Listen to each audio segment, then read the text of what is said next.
makita niyo po yan, sabihan niyo po kaagad kami, ha? Sige po. Salamat po.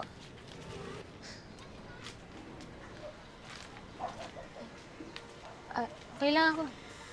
Sure ka, ha? Baka mamaya pag nahimatay ka, pagalitan ako ni Sig. Mukhang intense yung usapan niyo kanina. Uy, di ako marites, ha? Pinakinggan ko yung usapan niyo. Total, concerned lang ako kay Sig. Kasi ex mo siya. Oo, pero tagal na rin yun. Ibang-iba talaga si Sig dati. Siga yun dati. May mga times nga na parang naiitsupwera niya ako sa buhay niya kasi, yun nga, maangas siya. Laki ng galit sa mundo.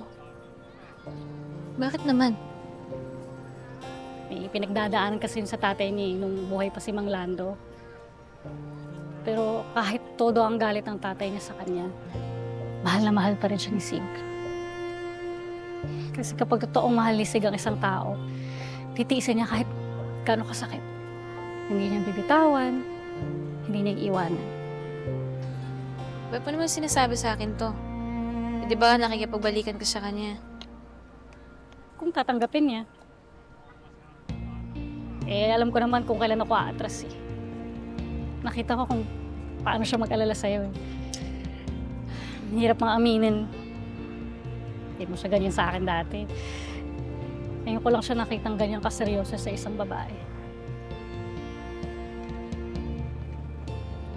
Pwede magtanong, ano bang ayaw mo kay Sig? Bakit ayaw mo siyang bigyan ng chance? Sa totoo lang, Tara, umuwi na tayo.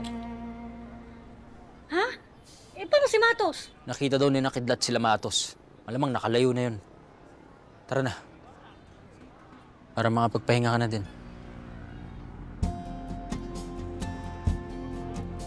Tara.